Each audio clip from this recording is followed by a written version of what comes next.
Hello, and welcome to a review for Mr. Robot. Yeah, it's been out a while, but it's something I always wanted to watch, and season 2 starting next month, I think. July? Starting soon, so I thought I'd watch it, and I sat down and watched it all in one day, and I thought I'd give you my thoughts. So this is going to work, same as usual, a little bit at the beginning, just completely my thoughts on it, won't go into massive detail, no spoilers, just if you want to just know my opinion on it, and then I'm going to go into more detail, and yeah, there will probably I will avoid spoilers. This show I do not want to spoil for anyone, so it won't even be some little accidental ones, there won't be, I promise you. Okay, so it's good. It's really good. I'd heard a bunch of good stuff about it, and it's enjoyable as hell. It kept my attention through. I sat and watched the first 3 episodes I think one night, and then next day I just done them all, and completely worth it. Great, super excited for the next season. All the acting's good. It's nice to see Christian Slater again. Haven't seen him in a while. It's an excellent show. And I would recommend it if you... this is the hard thing. If I compare it to the thing it's most like, it spoils the whole show. And I was watching it and I realised it was that thing. And I was like, holy shit, I'm so smart. And then I went on the internet and everyone else was like, yeah, this is definitely this thing. Don't Google this show if you're going to watch it. And there's one massive comparison that you will realise. And even at first I thought, is this kind of a cheap rip-off? Maybe. And then there's a bit, there's something they do, and you go, oh no, the creators know what they're doing. It's fine. It's not just So there is something. If you like a certain cult film, you will definitely like this. Or you might think it's fucking a cheap rip-off. You might think that. You might be put off by lots of tech lingo. I knew about 25% of the stuff they were saying, and it didn't put me off. If you know what they're talking about, good. I assume it would make it better, but you don't need to watch it. So yeah, if you like other things similar to it, that I would tell you, but it would spoil everything. So yeah, you will like it if you like that. If you're just not into, I don't know, it's pretty unique. Hey, it's very windy. Jesus Christ. It's pretty unique, but I would say give it a go. Honestly, if you don't enjoy the first episode, you might not enjoy the rest, because it kind of is a pretty nice idea of what's going to be happening in the show. Okay, let's go into a longer conversation. So, characters, because that's how we always start. And character, I'm not going to know most of the actors' names. It's not going to happen. You'll be lucky if I remember the characters' names. I know Elliot, main character, played by Malik. Is it Malik? Someone? Sorry. I'd never really seen him in anything. I'd seen him in, obviously, he's in Night in the Museum as the Pharaoh guy. But I'd seen him in Until Dawn, the game, which is the most experience I had with him before. And I didn't click that it was him for a little while. He has a distinct face, which is the nice way of... He's got a very distinct face. And he's good in this show. He might... Because I was talking to someone else who watched this, and they said they enjoyed it, but Elliot's character got on their nerves sometimes. He is a little bit whiny, a little bit arrogant and up himself sometimes, but I think again it's very similar to Something Else, but he's definitely, I didn't feel the same way. I thought I connected to him pretty well. I liked him. I was with him the whole way. Great acting, pretty cool character. He makes hacking seem cool. It's not. It doesn't look dumb like in many other films. And it's Christian Slater who plays Mr. Robot. It's weird because the first episode they try and not make him they hint towards his character being a big deal, but you know it's Christian Slater, so you're he's clearly a big deal. Why are you trying to hide the fact that you've got a reasonably well-known actor playing that role? Yeah, I can't. He's again like another character from something else. I feel bad having to keep doing this, but he's good. He's crazy. He's does some crazy shit, and you're like, what the fuck?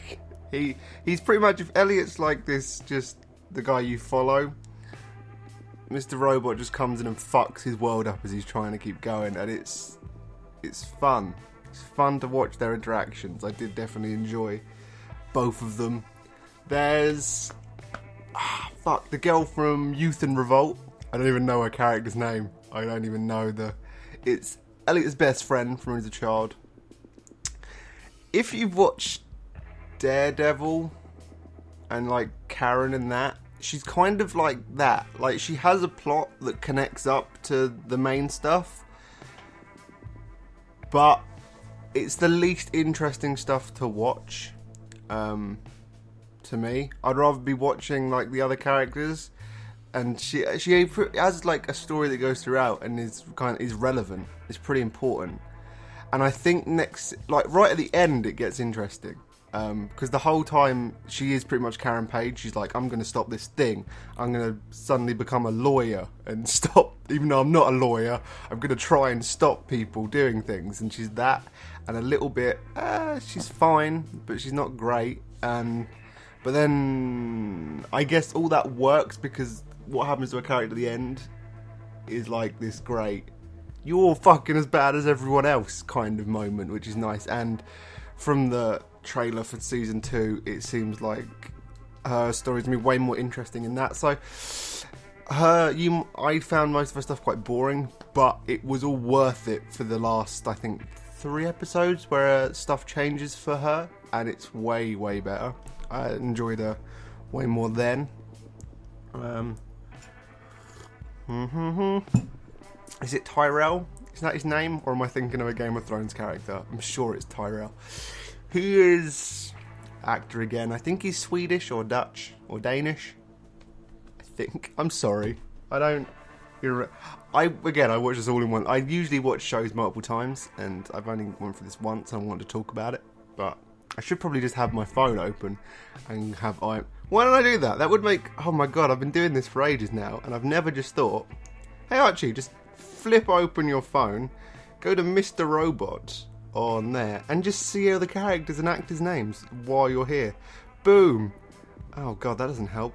Her name is crazy. The woman I was talking about plays Angela Moss, but she's named Portia Doubleday.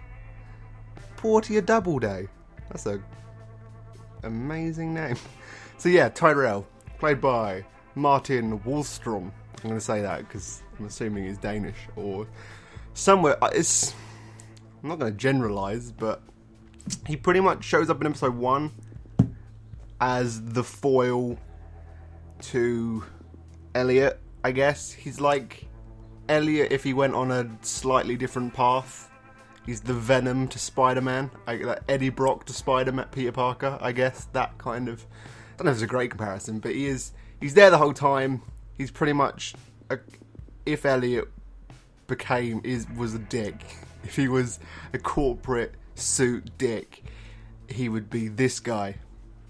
And it's weird, for the longest time you watch his story and it's pretty much just seems to be so you can get a better perspective of the people Elliot's against, like this is what Elliot's fighting, but it doesn't end up that way, and his story doesn't really have any closure. I didn't dislike him because he's not even really a villain. He does some villainous shit and is not a great guy, but it's not like the villain is corporations, and actually you kind of get a hint to who the villain is. You see him pretty much a couple of times, but Tyrell isn't. He's kind of her star. I'm just talking about Preacher. If you've read Preacher, he's like kind of a villain, but a lot of shit happens to him and he does some fucked up things, but he kind of gets his comeuppance in a lot of ways. Like, shit doesn't pan out for him, and his actual story for for most of the show, you'll be like, why am I watching his stuff more than other stuff? Because it doesn't really feel like it's going anywhere or will connect up with Elliot in really any way. And it does. And then you don't actually get like a, here's the end to his, because it's setting up I assume in season 2 we will get the closure to his stuff. But for right now, I can't tell you if his story was any good or if it, or where it's even going, really. Like, I guess that's why the show's great. It isn't all handed to you. It is a mystery thriller. And I guess his character sums up the mystery thriller stuff, because you watch him a whole season and you don't really know where it's going, and I still kind of don't know where it's going or why he's so important. I don't know. There's Darlene, played by Carly Chaikin. This isn't making... IMDb is not helping. All I know her from is... I have... Suburgatory, you know that show that, like, it's on Channel 4 in England. I don't think it's on anymore. I watched a bit of it because the actress who was in the Evil Dead remake was in it, and I was like, I'll see what else she's done, and I watched some of that. It was alright, it wasn't bad. Didn't hurt me to watch it. I've watched a lot of bad shows because actors are in things, it's fine. All I know her from is in that, and she was kind of annoying in the show. She wasn't bad in any way, I think her character was annoying. But in this, she's kind of, I don't know if she's been typecast, because she feels like she's almost playing a smarter version of that character from Suburgatory. Hate that I have to keep mentioning Suburgatory in a fucking Mr. Robot review. That's sad. She feels like a smarter version of that character. I don't know if just that's her. That doesn't mean I disliked her. I thought she was cool. She is pretty integral to the mysteries of the show, and I like the payoff with her. I think she's fine. No real problem with her. I'm going to scroll through. Anyone else I have forgotten? Sip tea to save time. I guess there's like 2 other major characters. I guess there's Frankie Shaw as Shyla Nico, who is the next door neighbour to Elliot, and is more of an emotional core, I guess, than a mystery or anything really big. It's this weird, she's used for a weird offshoot in the middle of the show, like in the middle of like the series. There's just this little bit where stuff happens. It's all really great and I enjoyed thoroughly, but she's more of like an emotional thing than thriller mystery. And there's also Michael Grill as Gideon Goddard, who's Elliot's boss, and is weird through the whole show. He's really weird. Like, he's a super caring boss. The only thing I really saw him in other than this was House of Cards. He was the president, I think. Yeah, he was the president in House of Cards, and it was like, oh wow, he's the president from House of Cards. But he's this like really overly caring, like nice dude, and it's weird. He is a weird character in the show. I don't know. I don't think I'm missing anyone else. I think the cast all over is pretty fantastic.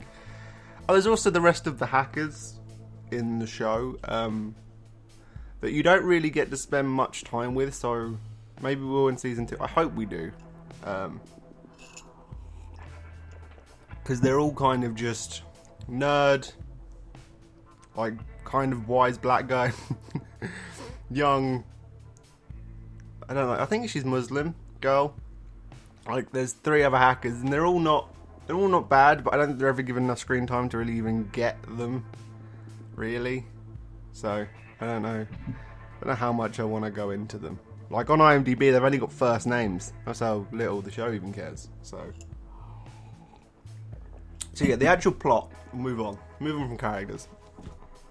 Plot's fucking cool. It's kind of, again, it's something else that I can't compare it to without spoiling it.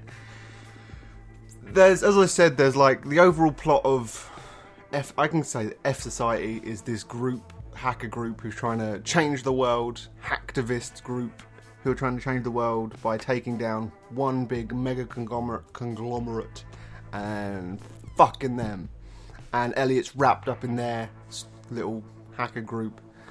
And that's the whole point of the show, is trying to take down this big mega company.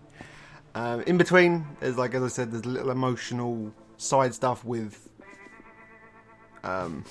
that Sharla character. But it's all pretty much about Elliot and just his view on the world. It's pretty much most of the show, and watching him get fucking more and more crazy as the show goes on. Probably one of my favourite bits about this show, and it's the first thing you'll see in the show, so I don't think it's a spoiler.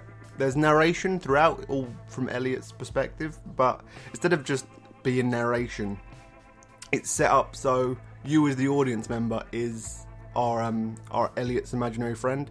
First thing he does is create an imaginary friend to help him like figure out everything that's happening, and you as the audience are his imaginary friend, and he's communicating straight to you, which I think's really fucking cool. And I was like, wow, that's a really nice. It doesn't really change in it. Sometimes there is some fourth wall breaking almost, where he pretty much the whole time he's directly talking to you and asking you questions and things. And it's still narration. Like, it's still narration, but it's a really nice way of doing it. And sometimes when you're just watching it and suddenly he goes, I didn't forget about you. I know we haven't talked in a while, or thing like that. And it's like, wow, and it really does like absorb you into the world if you are a figment of a character's imagination. It's really cool. I was into it. A really nice idea. But yeah, I'm not going to go too much into the plot again, because it's very similar to something else, and it would spoil it, and I don't want to spoil it for anyone. Like, it's so hard to talk about, because most of this show is finding out things, and a mystery, and all that stuff, that it's hard to talk about some of the plot stuff without ruining it, or even hint towards what that plot stuff could be, because I figured it out quite early, which made me go, yeah, look at my brains. But if you don't, and you just wait, and it'll tell you stuff anyway, and it's good. I'd say if you are ever watched anything with hacking, and you've been like, what the fuck, why is there a big chuckling animated skull laughing at me? That stuff, it's pretty, again, I don't hack. I'm not a hacker. I knew, like, all the hacks they mentioned, I knew what DDoSing was, and that's about it. That's like the only hack I knew, because it happens on Steam once a week, it feels like. But otherwise, I really didn't know most of the stuff, and that didn't take me out of it in any way. Like, it was perfectly fine that I didn't understand. You don't really need to. I think it's just there in case you do. If you do know what they're saying, you can be like, oh, look, they actually care. But if you don't, it's like watching Star Trek. You just go, yeah, I'm guessing what they say makes sense to them, I guess. But it does show like what hacking actually is, which is just sitting in front of a computer and just typing. They do some quick cuts and shit to make it more thrilling, but for the most part, it is sitting in front of a computer and typing. And it also does, I guess it's kind of horror, because like they do show off like how phishing scams and stuff work, and how easily someone can just get your identity and fuck you. And I think that's a big part of it, to be like, look how terrifying the internet is. You're all fucked. Don't ever answer the phone, tape up your webcam, and fucking don't ever go on anything ever. Delete all your social networking accounts. They know everything. Which they do. Someone's trying to get into my Netflix account from America. Whoever it is, I changed my password to something ridiculous. You'll never get in. What's the fuck? Leave my It's Netflix. Fuck off. It's £6 a month. Just buy your own account. Whoever's trying to get into mine. It's not even a joke. Someone genuinely. I keep getting messages going, someone tried to enter in your Netflix account. I'm like, fuck off. Just go away. You're never going to get my password. It's dumb. So yeah. Think you like the show. If you are into, I want to say what the direct comparison is, and if you're like, yeah, I do like that thing, you'll be like, yeah, well then watch it, because you'll definitely like. I have a friend who's super into the other thing, and I want to text him and be like, dude, watch Mr. Robot, you'll like it because you like this, and that'd be the only way I could really convince him to watch it, I think. But I can't do that, because then it gives away the fucking show, and I might have already dropped too many hints. I don't think I have. Just don't Google Mr. Robot. Watch Mr. Robot, and then go, think you're really smart when you figure out the thing. And you go, oh fuck, the whole internet already knew. Because because you'll Google it. Is Mr. Robot just... and then you go, oh, okay, and there'll be a whole 5 pages, different pages on Google of people discussing the thing you thought you were smart about. I'm not bitter in any way. Yeah, I need to get a new cup for my tea. I've been using it all day. Switch to water then. Boom. Keep hydrated, people. So, yeah, I think that's it. You'll like this show. I think you'll like this show. This show is good. I don't see... Obviously, people might not. If you're just like... Again, if you're thinking, oh, I don't understand hacking on that, you don't need to. You really don't need to. Just enjoy it. It is good. Your life will be in... I don't know if your life will be improved. I'm just going to say that. And just say it's true. So yeah, I'm going to stop rambling. I'm Archie. This has been Review Mr. Robot. Go and watch it before season 2. Yeah. Thanks for watching. Goodbye.